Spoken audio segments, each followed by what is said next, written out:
Hello, everyone, and welcome to another episode of the Board Game Mechanics. I'm Katie, and with me, as always, is... Hey, everybody, what's going on? It is Jason. And this is an annually scheduled episode because we are getting ready to talk about Origins. If you're listening to us in real time, it's not really real time, but like sort of real time.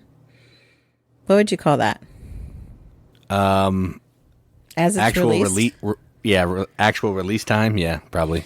Then you know that next week we will be having Origins here in Ohio. Probably one of the, at least the top 10 board game conventions that exist. And it's luckily like an hour from us. So it is one of our favorites to go to. Also, I have many friends that live in Columbus, so it's nice to be able to see them as well. So that is what this episode is focused on. But we still need to do our regular rundown of news and games played before we get to what we're excited about seeing at Origins. Yep, let's do it. All right, so I'm going to talk about news. Jason actually was ready with a piece of news. So I will let him go first and steal my thunder. I was browsing on Facebook through the board game groups, and actually this company posted Game Brewer is going out of business. And if you don't know Game Brewer, they've done games like Gugong, Paris, Oak, Hippocrates, I like to call it Hippocrates, Stroganoff. Thanks, Bill and Ted. The reprint of Palaces of Carrara, a lot of really nicely produced games, but they posted that they're going out of business. Any Kickstarters that they currently have in fulfillment, they are going to fulfill. They did make that promise. And if you're interested in their games, they're currently running a sale. Ooh. I think all the games are like 20% off or 25% off or something like that. So if you're interested and you don't have a Game Brewer game that you want, and if it's available, because they're basically just clearing out the factory, so not everything's available, I would go check it out. I looked. Paris is not available. Gugong's not available. Those are like popular games from them. But yeah, you can go check that out. I'm sad to see them go. They've made some cool games, but I get it. They've been having a lot of issues with production and people complaining that they're paying a lot of money for deluxe versions and they come in and they're not really that nice. So, that'll get you. Eventually that will get you. But either way, I'm sad to see them go. They made some good games that I like, and hopefully somebody will keep making games similar to that, and the world will be good. So there you go. Game Brewer is no more. I was wondering why they decided to close, but that makes sense. I mean, I don't know if that's the exact reason, but that's what I'm guessing. I didn't know if they cited anything. Not that I read, but other than like shipping cost and all that type of thing, the normal factors of people shutting down. I see. That is sad. I was like, Jason told me, I said, oh, that is sad. What do they make again? Because, I'm real good at knowing who makes what. But yeah, I do enjoy a lot of their games. And like we mentioned, just like any other industry, times are hard, man. So I wish people that work there the best of luck. So on Kickstarter right now, I do not have any Game Brewer games, but I have two that are adorable and look really, really fun. I love their theme. So the first one is called Oishii Food Stall Clash. Oishii is the Japanese word for tasty, if you want to know. So in Oishii, you get to choose a food stall to run. There are different kinds of stalls. There's ramen stalls, udon stalls, yakitori stalls, just a general snack stall. And then this art is so stinking cute. They're little guest cards, these adorable characters that are going to want things from the different stalls. You're going to have all these food cards in your hand. And so when you pick a food stall, it actually has a unique power. So if you play food cards that go with what your food stall sells, you get to activate special powers that way. So like if I, pull a card and it's like, chicken, like tonkatsu, and I happen to have a tonkatsu stall, then I will get to activate the power on that card. So you're using these food cards that you from your hand, so you can cook food or you can draw more food to explore new menus. And then you can play cards together as a food set. You can link as many cards as you want, because then you're going to try to serve guests and meet their requirements. And if you meet their requirements, then you get them as the guest, because you don't want your opponents to win the guest. So you're trying to attract them to your stall. And when you collect those customers, they give you money. So the winner with the most. The winner is the person whose food stall makes the most money. The art, so cute. I love that theme. This is from like an artist, and like they decided to design this game, and it's like these little doggy characters, and some of the little doggies run food stalls in this game, which is stinking adorable. So if you like cute games, if you're interested in Japanese food stalls or Japanese food, which I am, check out Oishii Food Stall Clash. It is totally kawaii. There are 11 days left on that Kickstarter, and the base game is $26. Wow, that's a good price. I know. It's mostly cards, so. Oh, I got you. This sounds interesting. I like set collection. You said there's a little bit of set collection in there. And the Japanese theme, we do love that here. So I see a card that has taiyaki on it. Ooh, nice. Mm-hmm. This is worth checking out. Yeah, we just backed a big Japanese game, so probably not going to back this one. But we did? Yeah, you backed Let's Go to Japan. I paid for that like a year ago. It's fine. There's room for all the Japanese kawaii games. Speaking of another cute game, I saw this advertised on Facebook, and I always am like, people are spending money on marketing. I don't want to buy into that. And then I looked at this game and I was like, yes, I do. And the game is called Apothebakery, the Culinary Alchemists. So you are an alchemist, but you're a cook.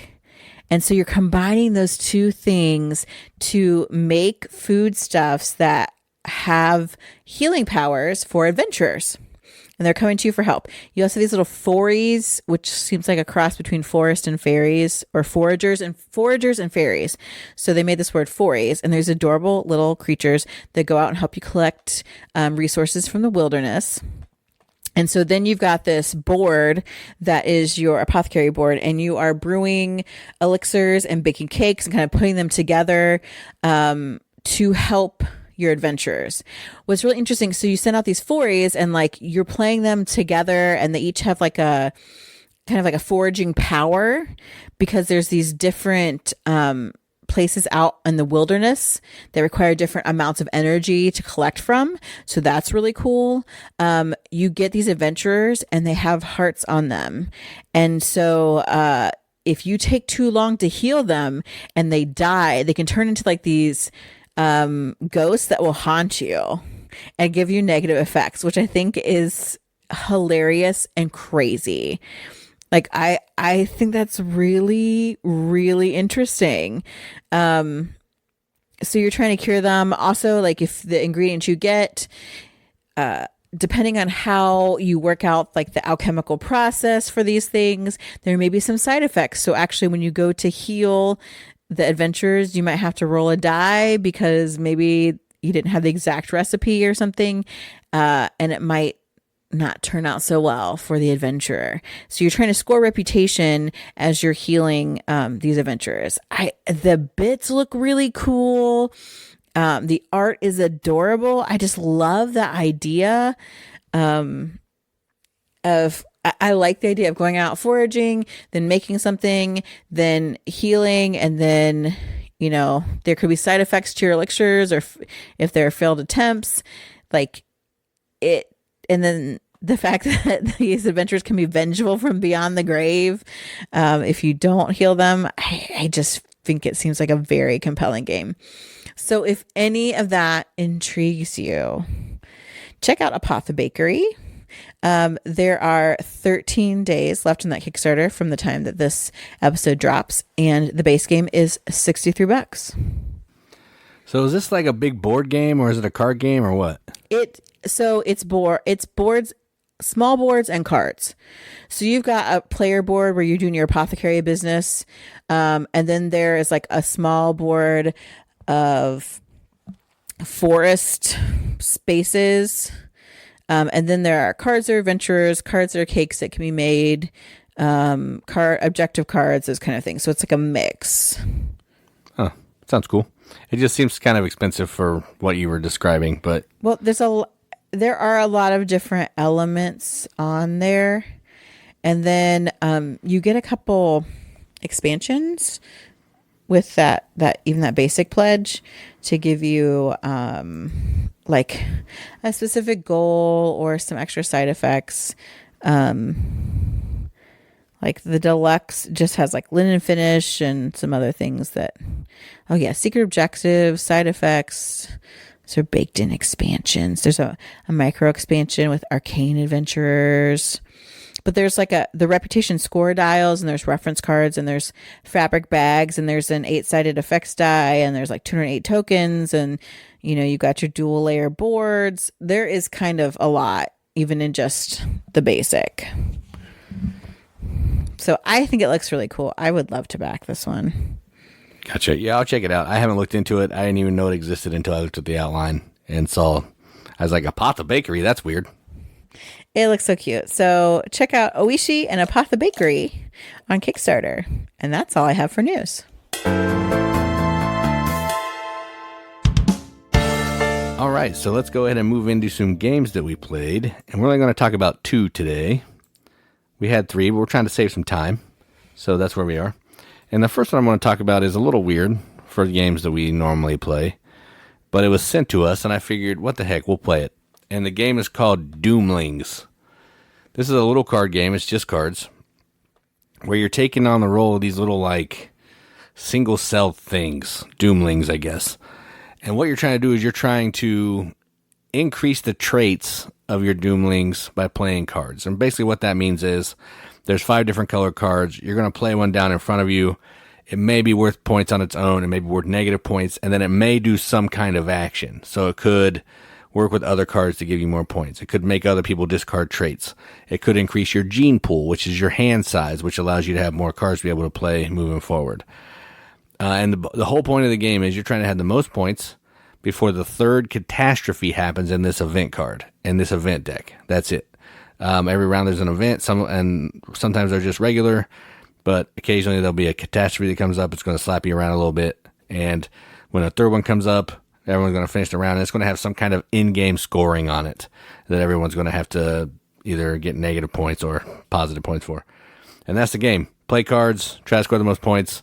Maybe you need certain colors, all that kind of thing. That's it. Simple little card game with cute little art.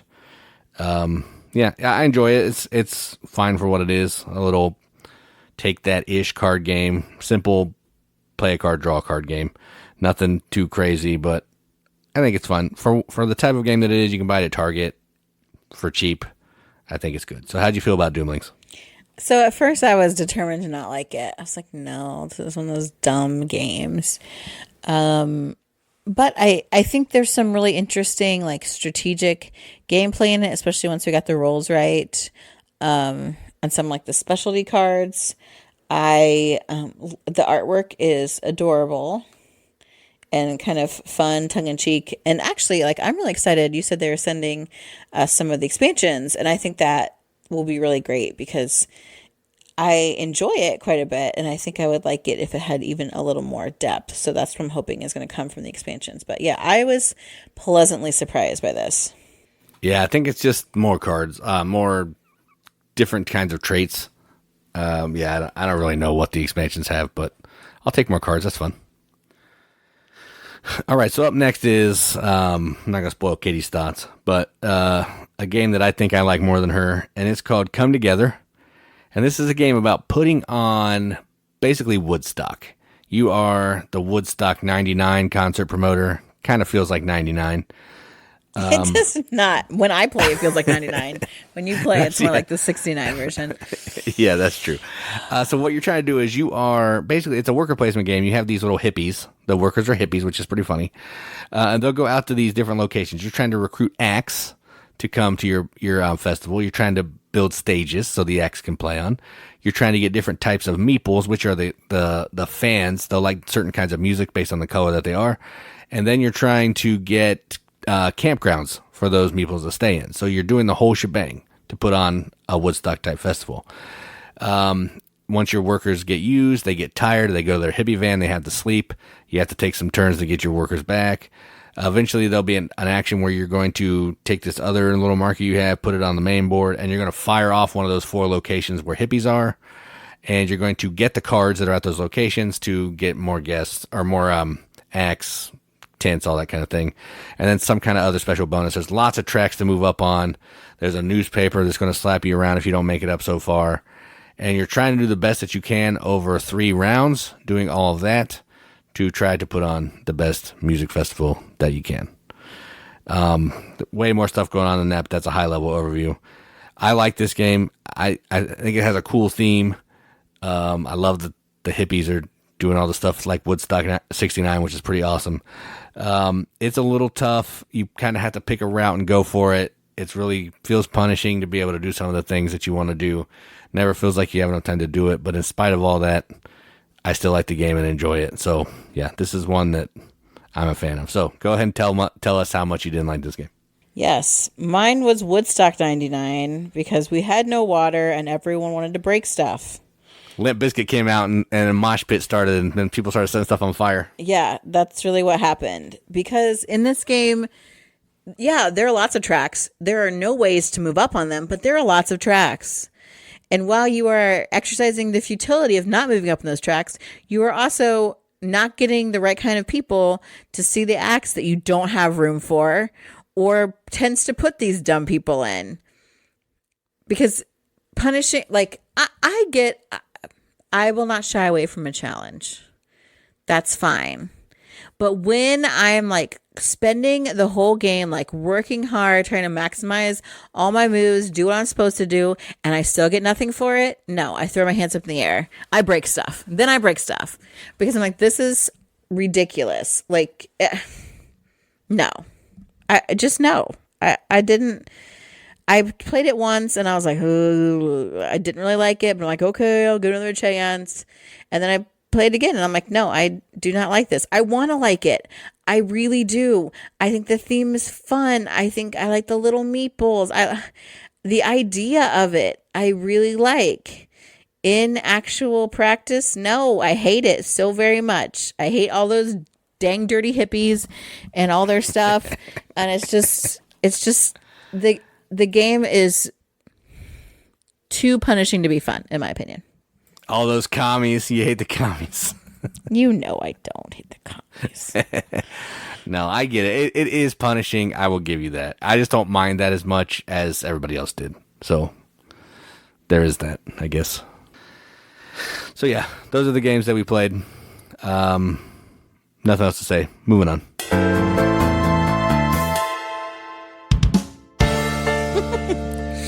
I said all that needs to be said. All right, so like I mentioned before, next week in IRL, in real time-ish, is the Origins Game Fair. I think there's been some, I don't want to say controversy, but I think Origins has changed over the years. It definitely used to be someplace where I was like, yeah, super hyped up to go. Last year, I was a little disappointed. Same. I've heard people say, oh, there's like no major companies there. But then when I look at the list of games that are going to be there, I'm like, well, I see everybody I want to see. So, but then again, I don't even know who publishers are. So maybe that's my problem. But in looking at this list of games, I found so many that I'm really intrigued to look at. So we're going to talk about games that are for sale, for demo. I will tell you which is which based on my list. Jason will not because he's a slacker. but we are hoping to come back with some coverage on these games, but also kind of if you are going to whet your appetite for what's going to be there. So Jason kicks us off. These are our top 5 games that we want to check out and are excited about at Origins 2024. All right, so my first one, I put this on here only because of 3 words.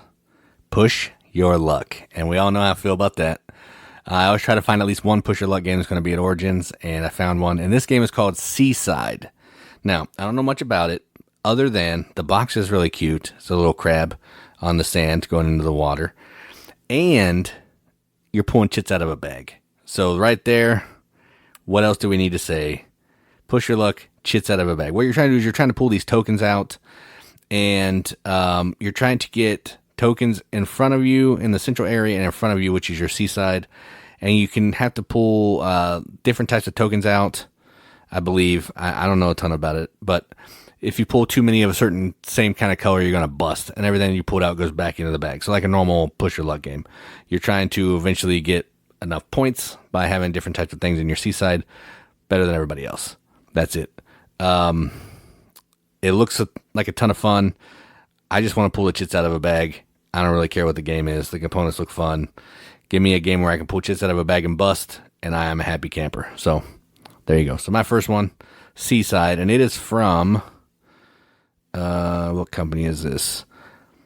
Randolph. Never even heard of that company. No. Randolph Games. Yeah.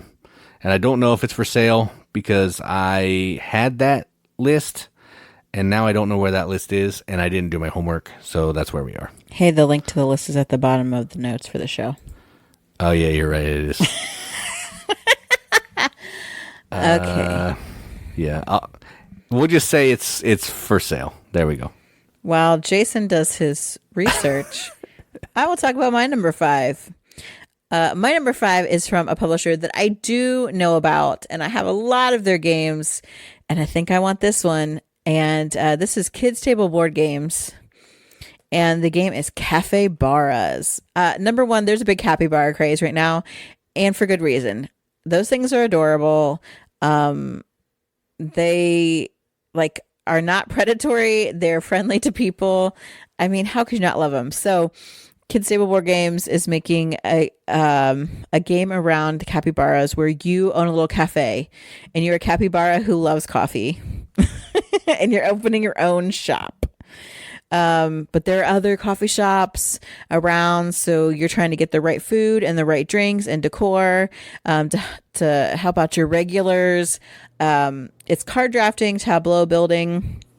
This is from the people who did Creature Comforts and Maple Valley. It looks like it's quick. It's saying like 2 to 4 people playing in about 30 minutes, which might make me sad. But dang, the art is so stinking cute. Like these adorable little capybaras. So like so not only are you capybara owner, but like there's like a little abuela capybara. She wants an empanada and a yerba mate. Like there's an opening act capybara who's playing, got guitar. Like it's adorable. It is so cute. I like a good tableau building. These little cookies. Oh, so cute. This is for demo only. I think they're probably going to do a Kickstarter on it, which why wouldn't you? Capybaras. It's print and cash. But I definitely want to check this out because I just love kids table board games anyway. So my number 5 is Cafe Baras. Yeah, that does seem cool. Their games are fantastic. I'm hoping it's a little bit bigger than Diced Veggies because I didn't love that one as much, but we'll see. I think we need to play that one, Diced Veggies, with a kid a little more. Oh, that's true. The kid might like it. That's a good thing. Good thought. Good thought. I have those. All right, so my next one, my number 4, this actually might be the one that I'm most excited about, but it's number 4 because it's an expansion, and I don't know, felt like cheating, but who cares? It's my list. I'm surprised. And this is an expansion for Juicy Fruits from Capstone, or Deep Print, I guess is who's putting this out. And it's called Juicy Fruits Mystic Island. Now, there's like no information on this. There's a box cover and a back of the box that's in German. I can't read German. But apparently, this is going to have 3 modules, and it's also going to come with an Explorer. It's going to have a Mystic Island, a boulder module, and a new trade tiles module. So the Mystic Island, I do know, is going to be another board that you can kind of move around on, kind of like the main board where you can make lemonade and all that, where you can score some additional points. The other two, have no idea what they are, but I like Juicy Fruits, and I'm sure anything that they're going to add to it is just going to make it more gamery, which I'm down for. So I'm 100% in on this one, and if it's for sale, which again, I haven't looked up the list, I will be grabbing this because it's a great game. So my number 4, Juicy Fruits Mystic Island. I thought you were going to look up the list while I was talking about my last one. I did. I have it. So Juicy Fruits is April 2024. So it should be for sale, $20. And I just haven't gotten to Seaside yet. Okay. So Juicy Fruits is for sale. One mystery solved. My number 4, Jason was talking about pulling chits out of a bag. And this is adding to probably one of our favorite pulling chits out of a bag game. And this is an expansion also, Orleans, the Plague. This looks cool. It has like a plague doctor on the front in like the Orleans style, of which I am a fan. You know, I love me some Clemens Franz. That's my boy. Anyway, Clemens Franz aside, this looks like, from what I'm seeing, you are in this expansion, there's these rat cards, and like they actually are kind of like event cards that are happening. And so maybe they'll put fewer monks in the game total, or like you can't go on some of these building or trading stations unless you pay an additional cost. So they just make it a little tougher because it's the plague and the rats bring the plague, right? And times are hard. Also, new events can also kind of go to these corpse tokens, and they're going to start going into your bag and just basically, I mean, it's dead weight, literally. So in order to get rid of them for good, you can fulfill, like there's these indulgence cards that you can do things that'll get rid of corpse tokens. And then also there's this new figure, the Plague Doctor, that can come out and can be helped and used. Orleans is so good. We have the Trade and Intrigue. Is that what it's called? Yes. Expansion. And I think this would be a great little expansion to add on because I love me some Orleans. And it will be for sale for $30. So I am pretty pumped. I think I might snag Orleans, the Plague. Yeah, that's going to be with Mystic Islands, so that might be 2 that we can snag at the They'll be both at the Capstone booth. And I looked up Seaside. It's releasing June 19, so I'm assuming that's an Origins release since it's the same time. So should be for sale there, which is pretty awesome. Cool. 20 bones. 20 bones. All right, so my next one is actually a kid's game. I've been playing a lot of games with Rory, and I tried to find at least one for this list that I could pick up and we could play. But I think this is probably going to be beefier than some other kids' games because based on the game that it's based on. And this is Little Alchemist from CGE. And this is a kid's version of the game Alchemists. So if you know what that game is, it's this crazy like worker placement game where you're gathering these different ingredients and trying to make these potions, and you're doing some deduction with these potions to try to figure out a certain type of combination and stuff. It's crazy. This one basically just does the deduction portion where you're grabbing some ingredients and you're combining the ingredients using the app to try to solve the combination that you're looking for. There might be a little more to it than that. Apparently, it looks like there's chapters, so it might be a campaign game or legacy game or something. I don't really know.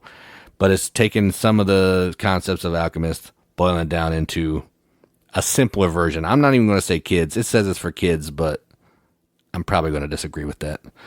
But yeah, the Little Alchemist from CGE. It is a demo only, so we cannot buy that. So there we go. Little Alchemist. Dang, because I don't like the other part of Alchemists. I just want the deduction part. So I'm pretty excited about that for sure.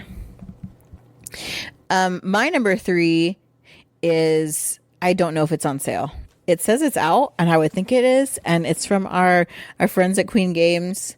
And the theme looks so cool. And this game is called Dabba Walla. Mumbai Food Express. So I actually I watch a lot of Anthony Bourdain, No Reservations and Parts Unknown, and he was talking about these people who deliver lunch boxes on a daily. So it's happened for decades. So what would happen is like women would make their husbands box lunches, like homemade lunches, and then these Dabba Walla, the good old days. You shut your face. Would come and pick up those and deliver them to their husbands at the offices. And like it's super reliable. Like this is legit based on real life. Like, I've watched this happen. So I don't want to say decades. 1890. Like, and that's legit. Where is that? Where they do that? In Mumbai, in India. Oh, okay. All right, gotcha.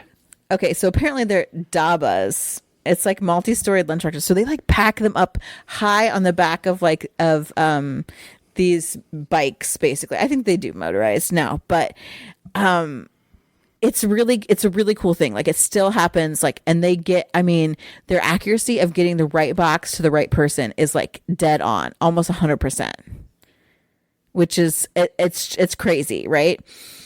So this game is based around that, where you pick up Dabba. So you're going around and you're moving your little cart to pick up the lunch boxes.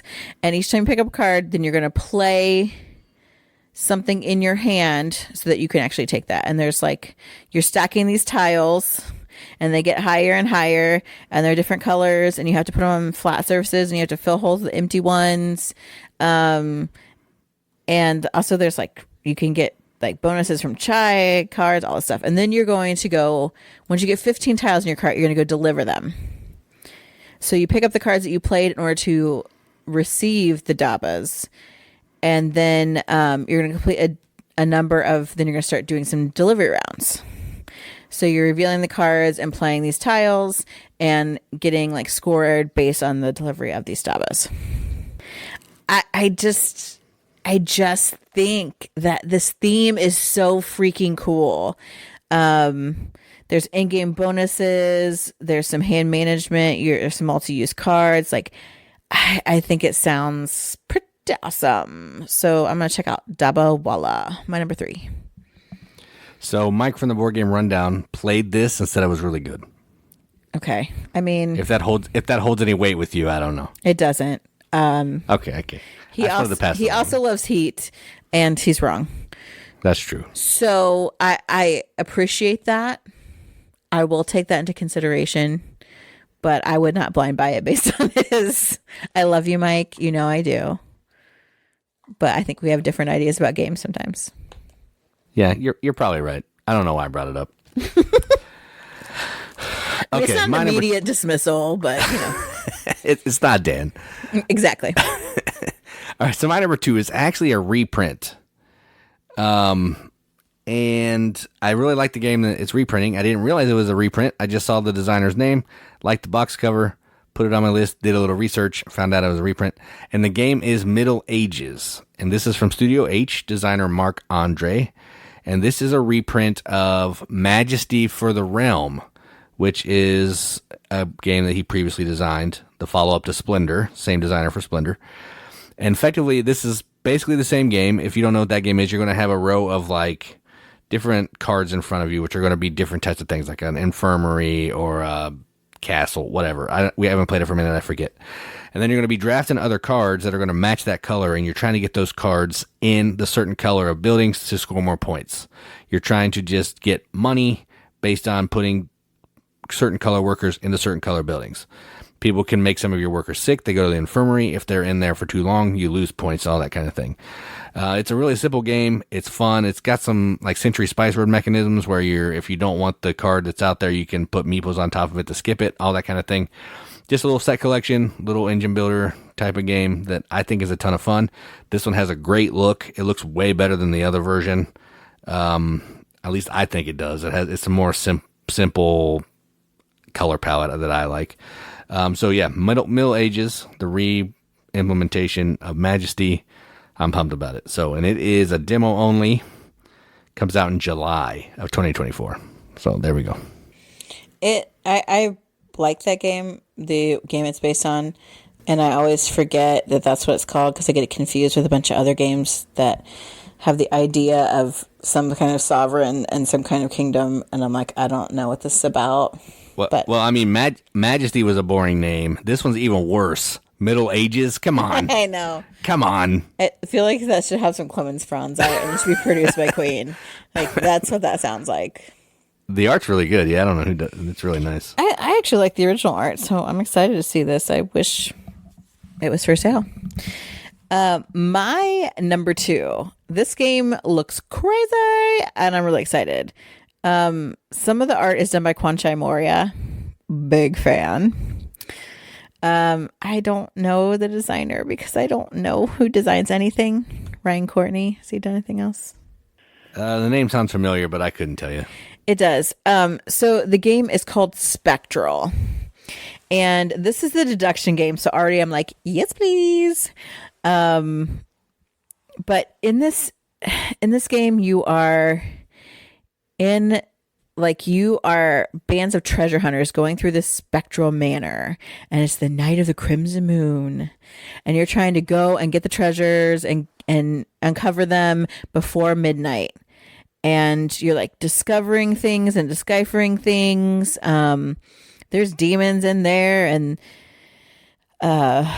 you're trying to get the most. So there's deduction, there's bidding, there's betting, and there's bluffing. I'm like, what? Okay. I don't know. I don't know how those all work together. It looks really cool. And also what I think is cool, especially for us, because you talk about, we play games a lot with our youngest daughter. Also, I am a big fan of deduction, and Jason just learned what deduction is like a year ago. So more than that, like 3 years ago. Okay, Come like on. 3 years ago. But this game has multiple challenge levels: beginner, standard, and advanced, which I think is cool and really will also adds to the replayability in a deduction game, because I think some people feel like, what's less than beginner? Is there less than beginner? I need that. That's the tutorial. But it has this really cool art. Your little treasure hunters actually look like headstones. I don't know if that's by chance. There's like a notebook where you're trying to sort out where things are on it. It looks like different rooms. I don't even understand it, but I want it. So it is actually for sale, $45. So I would like to be able to play this, and then if it's good, I want it, because I love good quality deduction games. So my number 2 is Spectral. Yeah, of all the games that we have on the list and the actual 10, I think this box is the best one. This box is awesome. It's like it's like black and white, but the only color is red, so that really stands out, and it just lends to this like horror theme to it that I really enjoy. All right, so my number 1, I was looking through my list, and 3 of my games are from Capstone. Well, don't we just have a Capstone store in Cincinnati? Why don't we just drive an hour the opposite direction and pick them up? So 3 of them. You had Orleans, I had Juicy Fruits, and now this one. This is Rats of Wistar. Now, this actually came out in March of this year, but I don't know anything about it. I haven't watched anything. But the only reason it's on my list, honestly, I don't care about anything else. There's one name. Simone Luciani. The Italian, the good old Italian, and some co-designer, who cares? Simone Luciani. There we go. And that other guy. And this is Cranial Creation and Capstone. It's a worker placement game where you have these rats. You're trying to organize an escape from a lab. That's what you're trying to do.